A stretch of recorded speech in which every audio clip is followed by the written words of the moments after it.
because these are all three neighbors of Pakistan. He lives in a very friendly neighborhood. I mean, as if there are not already enough challenges, you know. Mr. President, after your last meeting with the Prime Minister, you offered to mediate between India and Pakistan over Kashmir. And since then, the situation has gotten more complicated, and India continues to deny or accept any mediation. So where does your offer stand now? And don't you think It would always stand. If I can help, I would certainly do that. And it will be dependent on both of these gentlemen. One without the other doesn't work if you're going to do mediation or if you're going to do an arbitration. But certainly I would be willing to help if both Pakistan, let's say, and India wanted me to do that. I am ready, willing, and able. It's a complex issue. It's been going on for a long time. But if both wanted it, I would be ready to do it. Mr. President, but the only thing is, reverting back to my question in the Oval Office on Kashmir. Yes. You know, the thing is, you are asking both the parties to accept and agree. One is aggressor, violator of the UN resolutions, and plus non-compliance, plus merging Kashmir into its own territory. This is the kind of reporter I like. I like this reporter. And how can you? Are you a member of this team or are you? I'm not a member of this team. You know why? You're saying what you think. That will be my question. No, but I have to be requested. How can you make an aggressor and an aggressor meet and the violation of the UN resolutions? Very fair question or statement. Let me put that one down as a statement if you don't mind. But you're right. You have to have two parties that want to agree, and when they come, and at some point India may come. I have a very good relationship with Prime Minister Modi. I have a very good relationship with Prime Minister Khan.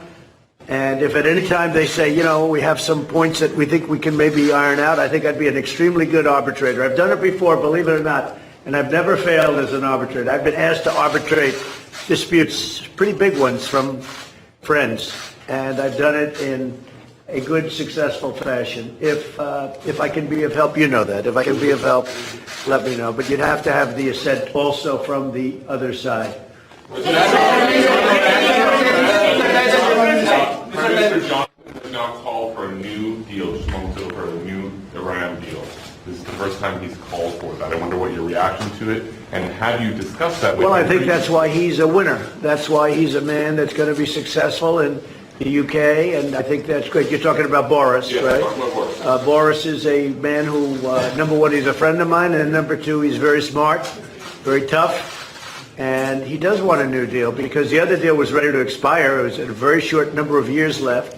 All that money paid and wasted.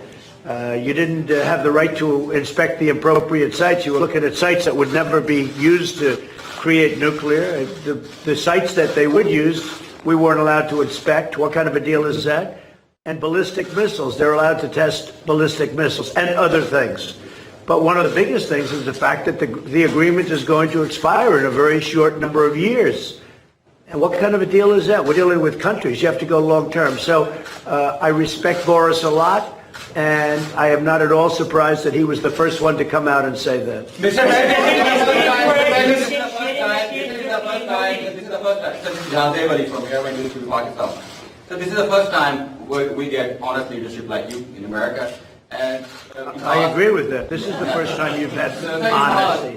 You've had a lot of dishonesty, and they've treated Pakistan very badly. People in my position have treated Pakistan very badly. And I think that I wouldn't say Pakistan has treated us too well either, but maybe there was a reason. And in fact, I think there was a reason for it. So you said that you don't trust Pakistan. So when we had honest leadership, I trust Pakistan, but people before me didn't, but they didn't know what they were doing. So it's just one of those little problems in life. You know what I do? I trust this gentleman right here, and I do trust Pakistan. I know I have a lot of Pakistani friends living in New York. They're smart, great negotiators, by the way. In case you had any questions, they're among the toughest negotiators in the world. And you know what? It's all going to work out. But if I can help, I'd like to help. But I don't think you've ever had a president that felt the way I do in a positive way about Pakistan. I don't think you have. I've looked back and I've seen where it was. But I also have a very good relationship with India. I have a good relationship with both.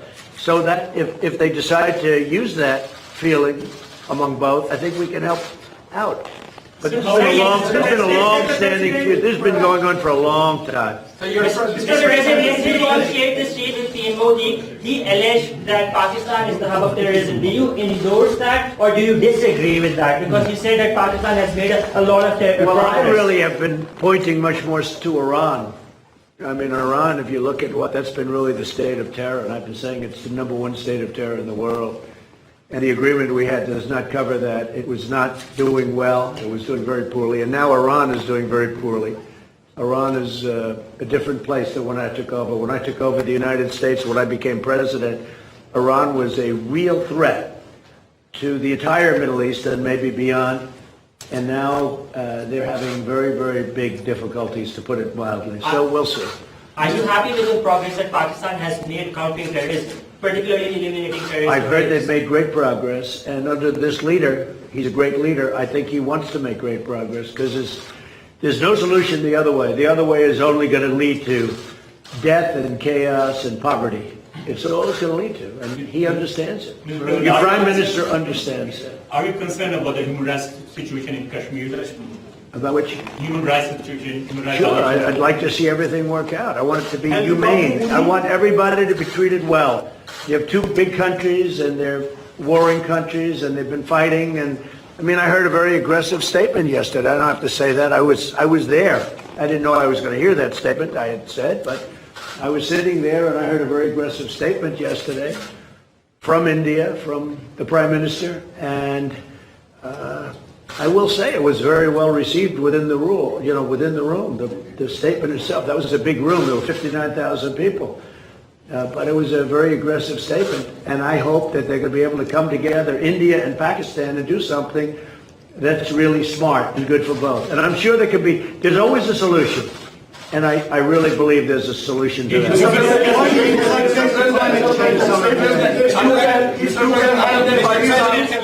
You might find a Nobel Prize. Easy. You've asked one already. Go ahead, quickly. Make 1 second statement. Now, if Go ahead, make a you statement. can solve this outstanding issue of Kashmir, very likely and definitely you will be deserving a Nobel Prize on that. I think I'll get a Nobel Prize for a lot of things. Mr. President, I think I'm going to get a Nobel Prize for a lot of things if they gave it out fairly, which they don't. They gave it out. Well, they gave one to Obama immediately upon his ascent to the presidency, and he had no idea why he got it. And you know what? That was the only thing I agreed with him on. Mr. President, other than Pakistan and India, Fine, come on. other than Pakistan and India, the Kashmiri people are suffering last 15 days. They will talk later on, but right now there was human rights violation in Kashmir. 50 days lockdown, no internet, no food, nothing. So, what do you want to do for the Kashmiri people? Where do you find reporters like this? These guys are... Humanitarian issue, and so I was going to say that were you supposed to meet Narendra Modi now, I would have asked you to at least lift the siege. I mean, it's a huge humanitarian crisis taking place. Okay, so we're going to be talking about that We'll in a little discuss while. that. Mr. President, what are your expectations from American President about the Kashmir issue? My expectations, President Trump heads the most powerful country in the world, and the most powerful country in the world has a responsibility. And you very kindly wanted to mediate in this, and you also said that both of us, India and Pakistan, has to agree to mediation. But unfortunately, India is refusing to talk to us. So in this situation, I feel that this is the beginning of a crisis. I honestly feel that this crisis is going to get much bigger, what is happening in Kashmir. So we would like to talk about that later. But just the fact that the position of the United States, it's the most powerful country. It can affect the United Nations Security Council. It has a voice. So we look to the U.S. to put out flames in the world. And I will say this, look, out of my respect for your Prime Minister, I will say that many countries wanted to meet with me and us, the United States, during this very short 3-day period, and we were unable to meet with many of them. One of the countries I wanted to meet with was Pakistan and your prime minister, and it's an honor to be here with you. And I think you should let us start talking now because. But I do appreciate there's a tremendous spirit from your press. I don't see that with us. They want to always tear our country down, and with your press, it's really they would like to see something positive for your country. And I will tell you this: you have a great leader. And he's a good man. He's a nice man. Happens to be a great athlete. Not that that matters, but it's always nice. You are a great leader too, sir. Thank you very much. You take care of yourselves. Thank you very much.